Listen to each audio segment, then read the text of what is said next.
Oh, well, hello there. I'm Ava Davis, pronouns she, her, and I am also known as the Duchess of Grant Park. And let's see, I am wearing, it's kind of a minty green, flowy, there's these green sleevish, green sleeves. It's sort of a blouse type thing. I've got on a tiara with pearls that are dangling, and then I've got on red lipstick, and I am a person of color of African descent. There we go. There we are. And welcome to the Seattle Queer Film Festival, presented by $3 Bill Cinema, running virtually and in person October 13th through October 23rd. I want to start by acknowledging that the Seattle Queer Film Festival and $3 Bill Cinema operate on the unceded ancestral lands of the Duwamish, Suquamish, Tulalip, Muckleshoot, Stillaguamish, and Coast Salish people. I personally am calling in from unclaimed, unceded Muskogee land. You can find out more by checking out realrentduwamish.org to support the Duwamish tribe of Seattle. Alrighty then. Hopefully you've been having so much fun at the festival and with our virtual tea time. I know that I've had a blast. And I want to take a moment again to thank everyone behind the scenes at the Seattle Queer Film Festival and $3 Bill Cinema for doing all that you do to provide for our community. This most important work. Today, we're going to be chatting about making feature films independently of the studio system, your journeys as a filmmaker, and what projects you are working on, or our guests are working on now. So let's jump into with our guest today. We have StormMiguel Florez from Vulveeta, and we have Aidan Dick from When Men Were Men. Hello there, everyone. Hello. How are y'all doing today? It is lovely to have you here today. It is so good to be here. And just to situate everyone, do you mind if I ask where you're calling in from? Sure, yeah. Storm, go for it. Okay. I am calling in from San Francisco, which is on unceded Ramaytush Yelamu Ohlone territory. And I am currently at the airport in Newark, New Jersey. I just got here from Colorado, so that's where I am right now. So if you hear any background noise, that's why. I love it so much. Well, we're going to jump in, and both of y'all have feature films. I am incredibly blown away in getting to watch bits of them. But yeah, how was that process in making a feature film? And also, congrats. And Aidan, let's start with you. We'll give it a bit of order. How about that? Yeah, my film When Men Were Men, I co-directed and wrote with my creative partner Izzi Rojas, who was unable to make it today, and they're sorry for that. But it was a wild process. It took a lot of work, and I think we went into it wanting to. If I'll give a little background first. It's a trans coming of age story set in Ireland. Sort of battles with like different religious and family stories. But going into making it, I think we were really starry-eyed, wanting to make it outside of the sort of Hollywood production system, and because of all the gatekeeping we felt that was in that space. But I think in making it, we also felt there was a lot of gatekeeping making it outside of the system, just because it required a lot. It required us to be like able-bodied. It required us to be, I think, in a lot of spaces, like I'm white and they're white passing in a lot of situations, and I think there's a lot of systems that we had to go through in that way. Like we had to work on a farm to be able to make it, and there was a lot of like things we had to do in that sense. So I think we were just is a long process of navigating those spaces too, in and outside the studio system. I love that answer. StormMiguel Florez, how was the process for you? Sure. Well, actually, I want to back up, and I forgot to describe myself. Oh, yes. Thank you. So I'm a light-skinned Latino, trans masculine person with black hair hidden, black and silver hair hidden under a hat that says Silver Fox, and has a little silver fox on it. And I have a black beard, wearing black aviator glasses. I'm also wearing a mint shirt. I guess I got the memo. You can't see it, but I'm going to show it. It's a translations shirt from Translations 22. Come on, And translations. I'm also the lead programmer for Translations, which I would love to plug at some point, which is also a part of the $3 Bill Cinema family. So I just want to put that out there before I answer the question. And the question, so how is it making Vulveeta? Well, Outside of the studio system too. yeah, outside of the studio system. Well, that is all I know, how to make films outside of the studio system. I worked on this film. It was directed by Maria Bro, who also is not here, is going to try to make it, is in transit, is actually flying to Seattle today, just landed to be at the festival. And there's going to be other cast members there as well. So Maria Bro directed this film. And it was amazing making this film with Maria because it was very much a community project. Maria has a real knack for bringing together amazing people, wonderful people, kind people, thoughtful people to work on projects, and super talented people.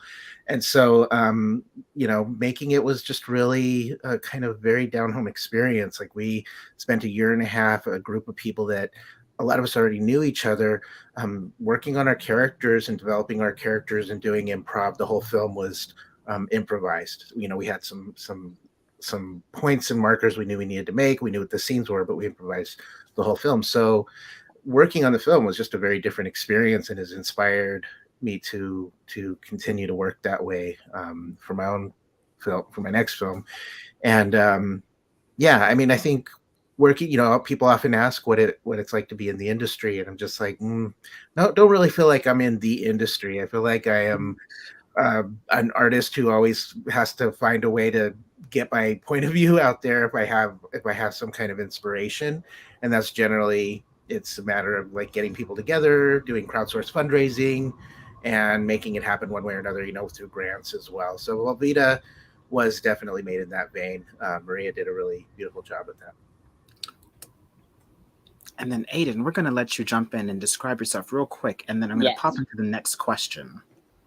I am a white trans masked person. I have like a little crazy curly hair right now, blonde, and I'm wearing a black hoodie on a white background in the middle of the airport. So that's me right now. I love it. Thank you so much for doing that, both of you. And so the next question is, the two of you have different films.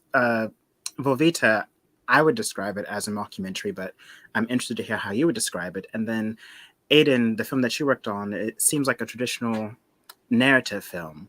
And StormMiguel, yours is coming from a very comedic place.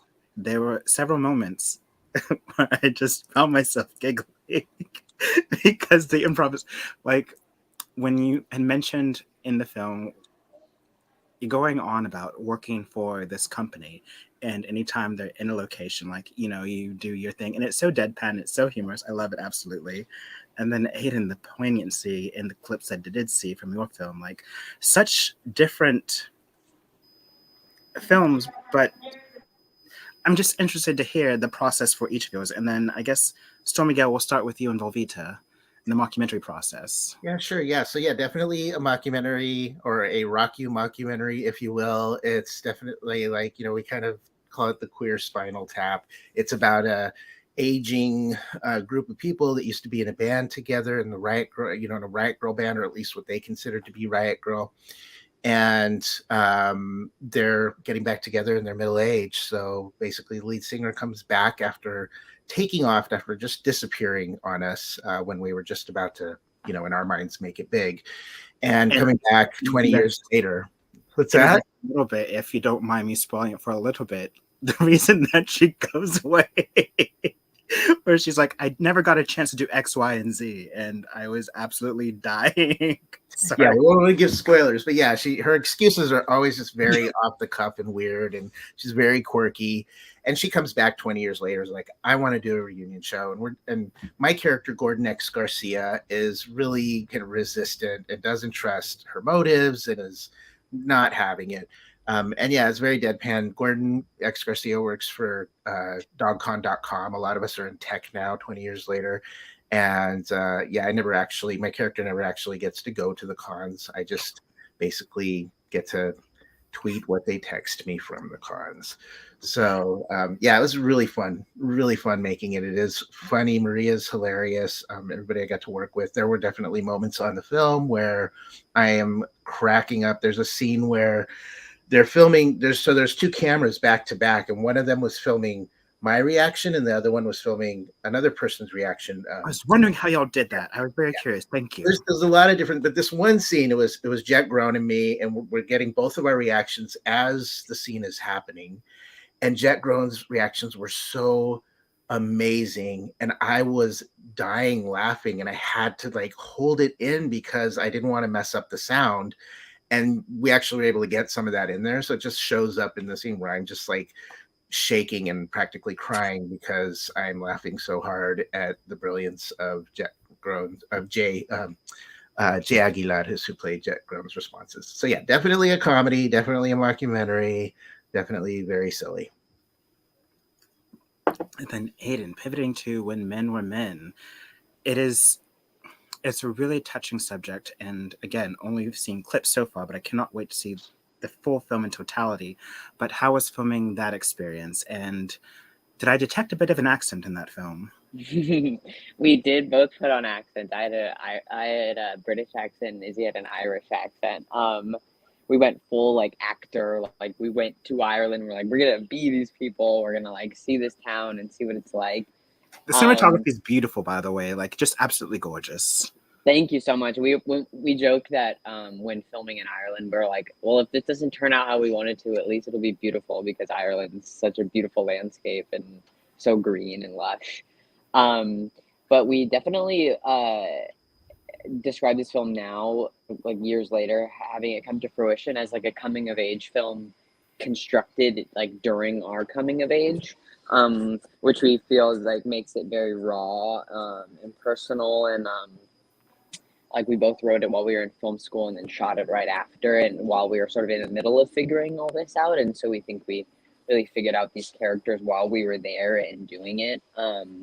Like a bit, I think we were a bit inspired too by like some of our like Italian neorealism film school learnings while we were there. And we just also love Billy Elliot, which was a big inspiration for the film too. But getting to just be there in the space and like finding, we were in like a small farm town and finding the queer community there, and really like exploring what that town was and how that informs the character, and was really just a special experience for us, and getting to work on the farm that we filmed on and like build the shed that we shot in. I feel like really gave it like an intimate sort of touch that goes along with like having made it during our own coming of age. So I feel like that all really gives it that extra sort of raw quality that it has. It does seem very raw, and again, I cannot wait to watch it. I want to pivot a little bit, and and StormMiguel and I have had this conversation previously, and so Aidan, will start with you, and you can add to the conversation, but to you, what is the importance of queer, trans, and non-binary features in the realm of cinema, in both artistically and in the commercially businessy sense? And I can explain that further if you need me to. There's a little bit of speakers going. They should be over in a second. Okay, here we go. I think we went into this really thinking that we wanted to tell our story, and that we wanted to be clear whenever we were like talking about it and stuff, that this was our story, because we think and we don't want to like be speaking for the trans or queer community at all, because I think in that way I'm hoping to inspire people to tell their story, and that not to be because I think one thing why we wanted to go outside of the studio system, other than not being able to really break in, was that we wanted to tell the story the way we wanted to tell it, and inspire people to hopefully tell their story the way they wanted to tell it. So I think it's important for all different types of people, because I think we as actors are often pigeonholed as like commercially queer because we're both like white, thin, And so we, I think, want more stories outside of our own to be told. So hopefully, showing that you can do it by like crowdfunding and stuff like that will hopefully be able to bring more people to tell their story. And we're going to circle around back to that, the business of financing. But StormMiguel, do you want to add on to this conversation any? Sure. I'm so happy that yours, Aidan, is a feature. Is that correct? That makes me so happy. I mean, I feel like people hear me talk about this a lot whenever they hear me talk about film, is that there are just so very, very, very few narrative feature films that are about trans people that are actually made by trans people. Yes. And that actually come from community. And so I get really excited when I hear about those projects, and I really can't wait to see your film. And it is important, yeah, representation, but us being able to tell our own stories, not just be in them, not just have stories about us, but us being able to tell those stories, hugely important, because there aren't enough stories that just where we get to just say like, no, this is my experience, and I want it to, and who best to represent that, especially now, like maybe down the line, it's such a universal and understood experience that it's great that everybody's making that there are just trans people in all the films, even made by cis people, that we're not, and cis people do make some great films about trans people. And Maria Barreau is one of them. She is cis, and she did it in such a way where we really got to develop our own characters. And that was so important. Like, my character's trans. Part of the story is that since we last played together, I've transitioned. So what does that mean about how I'm singing? And what does that mean to be in a Riot Girl band? And we really, the fact that we got to develop our own characters and have total say in how our characters were portrayed, and we got to like play with ideas and be like, oh no, that doesn't quite feel right, or that feels like that doesn't actually serve, like I might think that's funny in the moment, but it doesn't quite serve the community at large in a way that's really important for me to like, oh, I don't want to kind of put out stereotypes that aren't necessary, that are just for a laugh. I think we can have those jokes for ourselves in community, and I'm just like, oh no, that one's personal. That one I get to joke around with my trans friends, and we get it. But no, I'm not going to put that out there in a film that kind of goes out to everybody. And so yeah, I just feel like having that choice and having the vast representation is so important, because also we need to see ourselves. We need to see ourselves reflected, and we know that the way that trans people have been portrayed in film has been really detrimental to how we're treated in the world and how we're seen in the world. Like, film really is hugely important. Film really impacts the culture and people's points of view about the culture and about the people in it. And so, our films are trans and queer films, especially the ones made by us, and including all the intersections, right? So BIPOC, trans people getting to make our own films about ourselves, and people with disabilities being able to make our own films about ourselves. Like, there's all of these intersections. It's so important for us to be the ones telling these stories. So yes, hashtag representation matters. Thank you, Gilbert Baker Film Festival. So I could ramble about this a lot, but that's the importance of it to me. Is it's really important for us to see ourselves, and film really does impact culture. Add on to that. I think your talk. Go. A quick thing I wanted to add was that I hope too, I think it's always important to think about representation and how you're bringing things to screens for people to see, because I think that's really important. But I think I also hope too that eventually, with like a widening of representation and more content, that, because I think sometimes we felt making this, not the burden of representation, but the idea that we needed to like carry something for everyone instead of just this art that we wanted to make, which I think is a privilege that a lot of like straight cis people get. So I think that is also a huge thing that we want to bring by making our art. So much. Oh my gosh, I agree with that so much. Like, we need to be able to have room to make art for the sake of art, and we also need to have the opportunity to mess up, right? We need to have the opportunity to not make exactly. We have to have an opportunity to make basically Jaws, where like, everything was screwed up. They spent so much money, and yet they kept getting the money they needed to make it, even though they mismanaging the budget and all of that. I don't know the full story, but I know some of it. And so yeah, we need that opportunity as well. And unfortunately, part of that, I guess, not having the representation and not having those opportunities does put us in a little bit of a bind, that we do have to like there were certain things that I was like, yeah, I'm not going to put that in the film because there is so little about us, and it does actually represent, as much as I don't want this to be the be all end all, it does actually affect how people view us. And so there is a sense of responsibility. I'm not saying that there is an absolute responsibility that trans filmmakers have it, but I feel like a lot of us have that sense of responsibility when we're making our projects. Look, my version of success is when we are able to be mediocre as, and I'm not going to drop any names, but you can say Wadham Yandler. I mean, make something up. And still be commercially viable and commercially successful and do what you need to do. And it's just like, yeah, I just wanted to have fun with my friends. Yes, we need to have the opportunity to mess up. You learn so much from mistakes, and you become a better artist with every single mistake that you make. And so with that in mind, what are some mess ups that y'all had on your film, if you don't mind sharing? Spill the tea. Let me think. I think there's a really there's a Miles Davis quote that it says like you have to play for a long time to sound like yourself, which I think is I hope is an opportunity we all get to have. Yes. And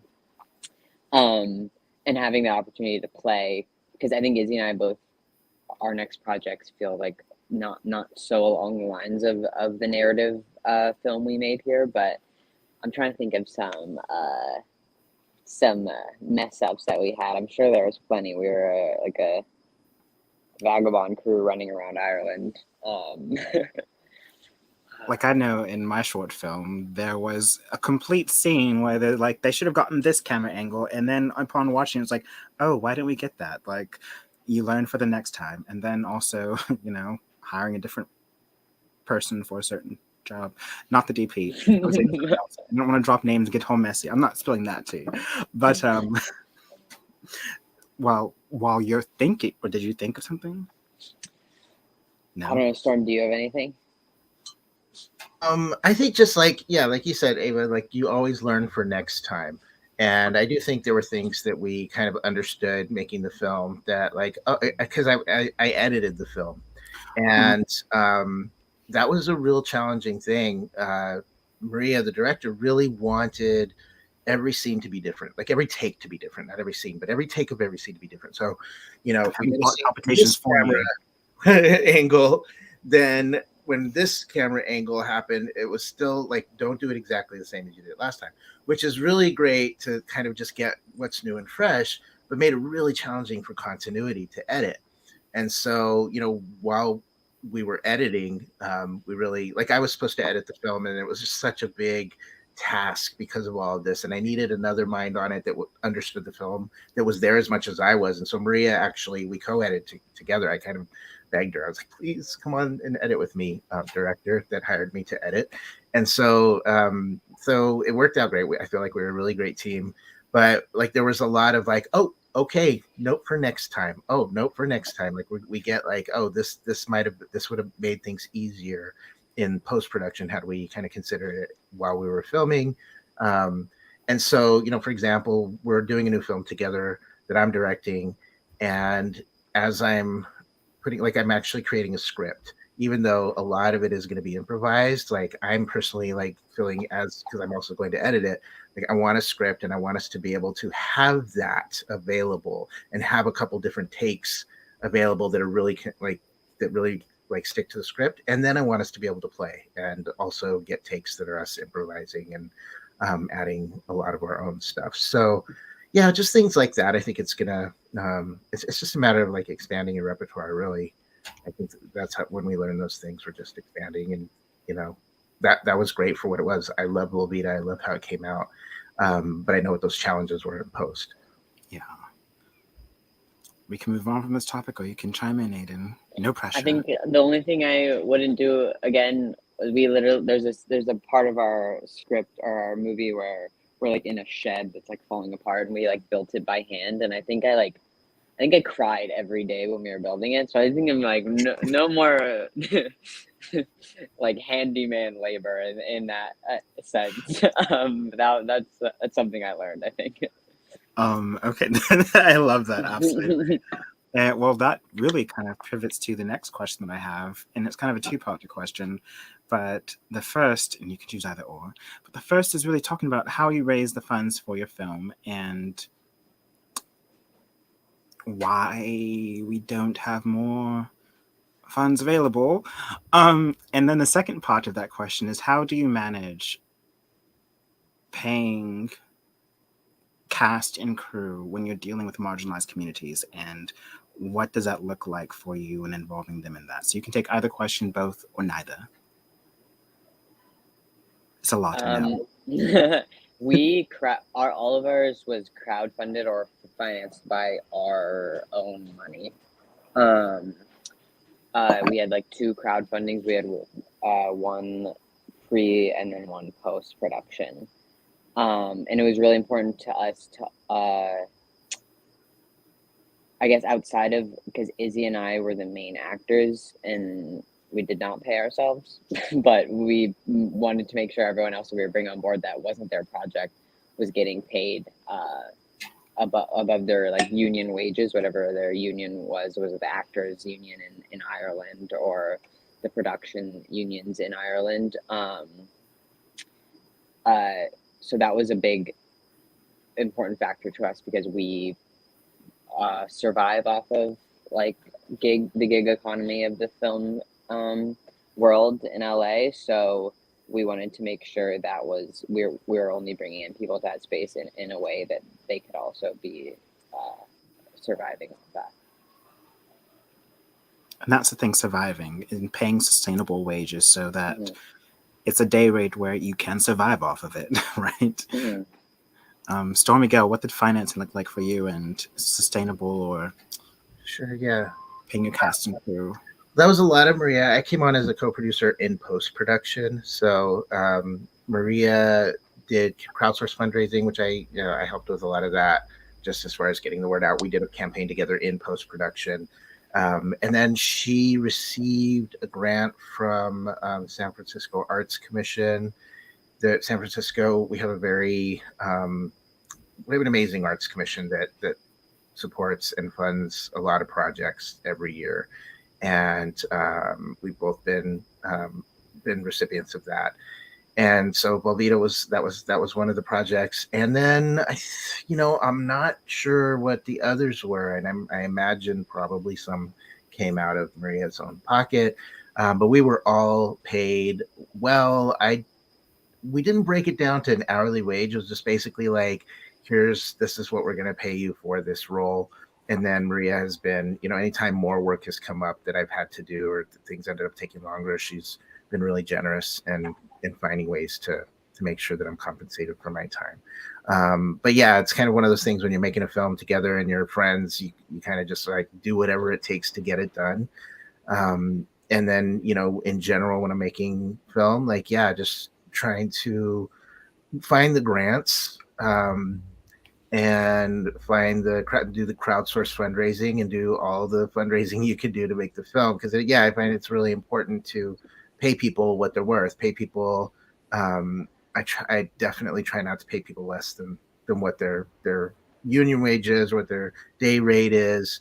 Some people offer that, and sometimes I take them up on it if I can't. And sometimes when I can actually afford it, I say, no, what's your actual day rate? So it's just a kind of a combination of ways of being able to work with people. One of the ways that I've gotten funding for film is definitely through grants, and that seems a lot easier to do with documentaries. Yes. And I've talked about this a lot because people want to grant money to issues-based work, right? And work that's like a call to action. And I've said this many times, I feel like feature narrative films by trans people, that is issues-based work, whether it's a comedy, whether it's a horror film, whether it's not a documentary, because yes, documentary, but getting outside a documentary, whether it's a drama, whether it's a bio kind of narrative about somebody, we are actually doing something very powerful by making these films, and because we're actually counteracting the ways that films about trans people have been made in the past, which have actually been, like I said, very harmful.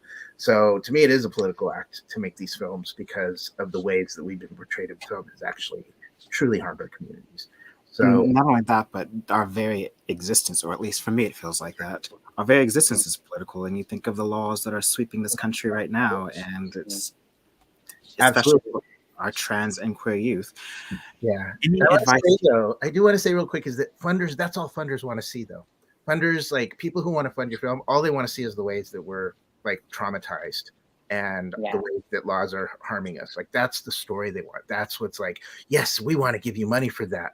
And it's just like, no, give us money to make you laugh. Give us money to do to be mediocre, right? Mm-hmm. So Got to plan brewing now. Okay, we're going to go to them and we're going to say, all right, we're going to make some trauma porn. It's all about my life as a trans artist and how I'm suffering. And then we do a bait and switch and make something really happy. yes, exactly.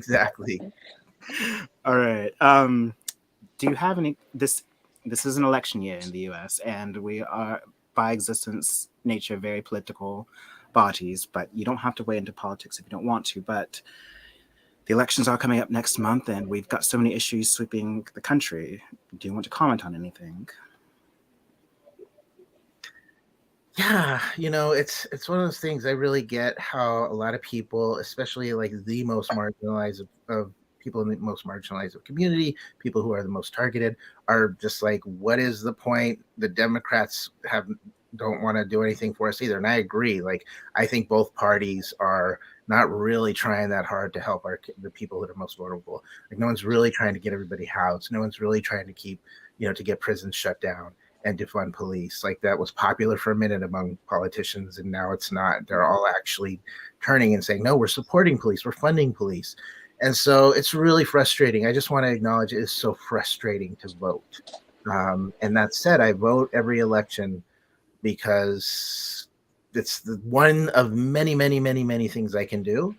And if I can fight a little less hard during a time, or if the community can just have a tiny little heel lifted off of us, even though we're still being stepped on, that there's just a little more room to breathe so we can continue to do the work. The work doesn't stop just because we have a full a majority Democrat House.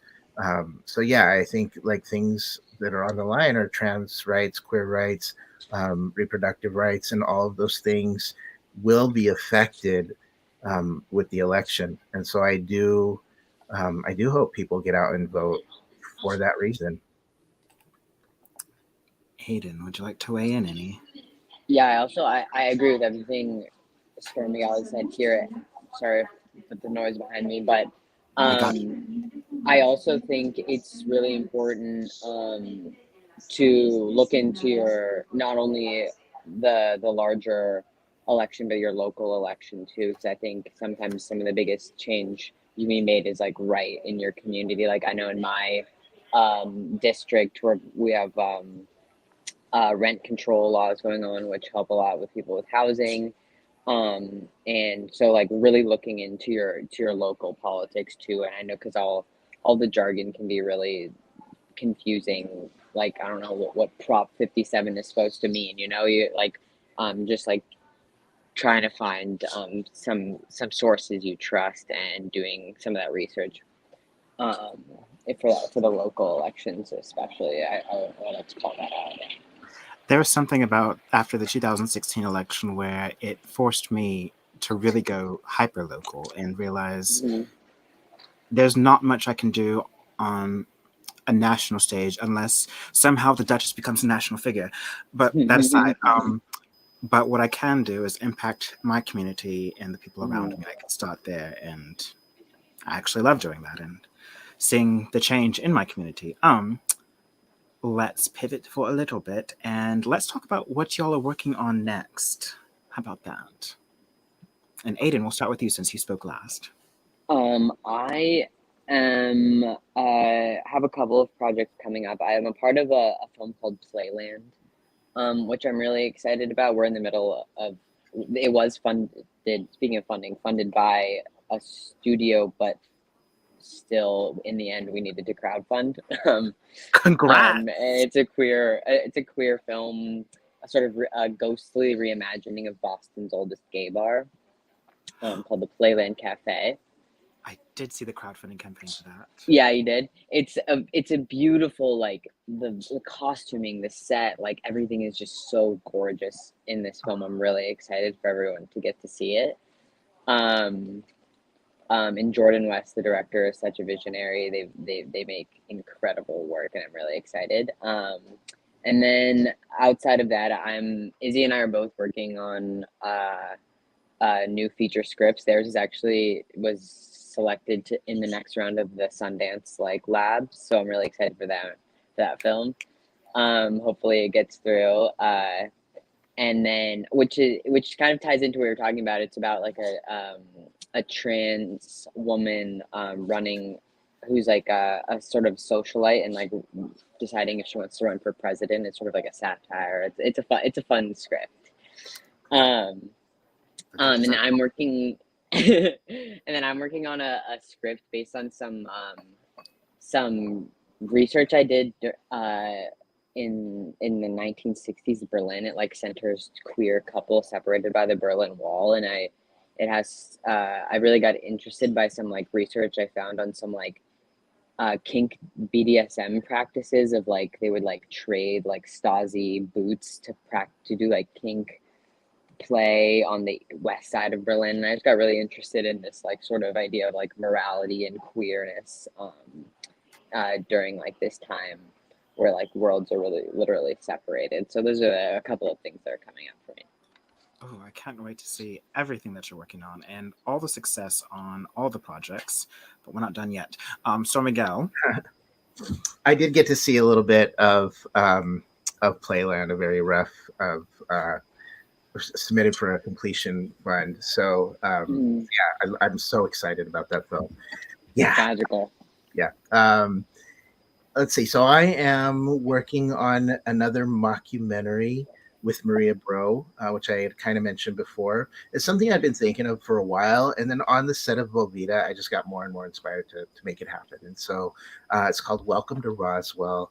And it's a story about a trans filmmaker, a middle-aged filmmaker who's essentially me, going back to New Mexico after my last project, which was a documentary that was actually made in Albuquerque called The Whistle, which is played at SQFF. But so basically, it's me after that documentary going back home to do another documentary that's queer. But it's a documentary, and I'm going to Roswell, where my dad was born, to come out to my family as trans and to get it all on film. And my partner's obsession, my partner played by Maria, is her obsession with the UFO phenomenon, the UFO crash landing of 1947, kind of derails our whole plan to make a documentary about me.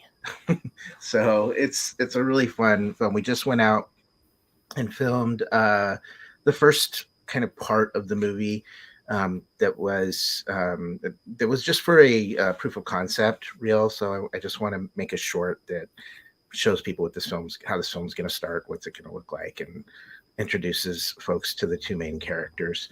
And yeah, I think it's going to be a good time. We're casting right now to try to get folks together to create an improv troupe, to just be essentially an improv troupe or ensemble to be ready to film when we're like 2024 is when we're hoping. So 2024, we're hoping to film and just essentially have like a really tight main core cast. So by the time we get on camera, we're just rolling together.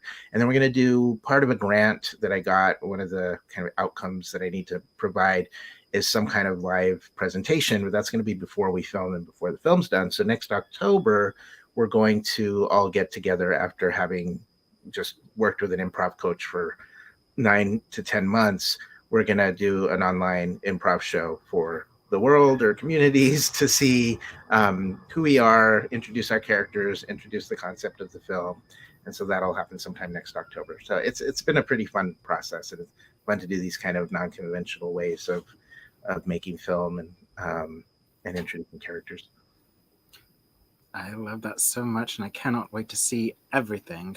And Fellow viewers, you can follow along on the journeys. The Instagram handles have been scrolling alongst the bottom, so go ahead and check them out, give them a follow, and support them however you can. Now, before we close out, I wanted to play a little game, if you don't mind. And StormMiguel, I believe you have played this one before, but I have the memory of a goldfish, so I've forgotten all of your answers, so you are totally safe in that aspect. But Aidan, if you don't mind playing... I'm down to play. I love games. All right. This is essentially just a quick round. I will give you two options and you would choose either or. And then we will progress from there.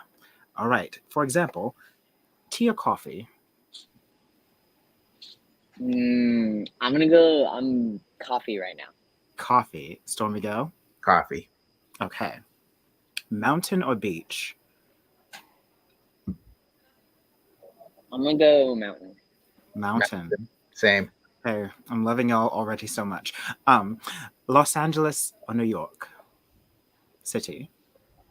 I'm gonna go New York, even though I live in LA. Whoa, you wanna? Yeah, New York. Again, New York. Oh, loving y'all so much, twinsies.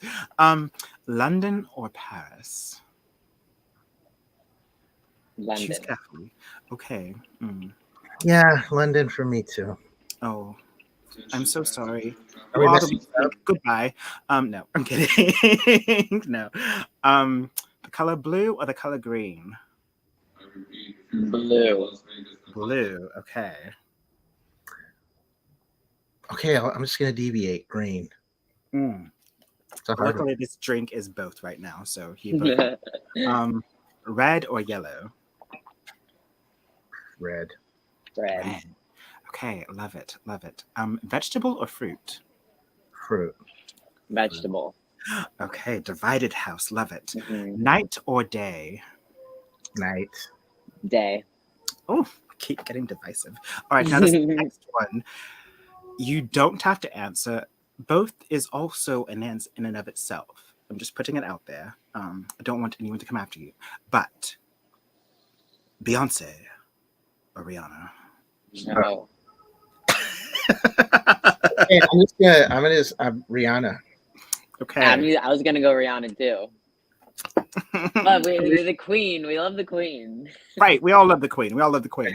But also Riri. Well, we love us some Riri. Okay. All right. Now, this question. Crown or tiara? I'm gonna go tiara. I love y'all so much. Yes. All right. Now, this next one is a bit tricky. It's multiple choice. But, just kidding. Sorry. Let's back up a little bit. If you could pick one place in the world or universe, real or imagined, where would it be?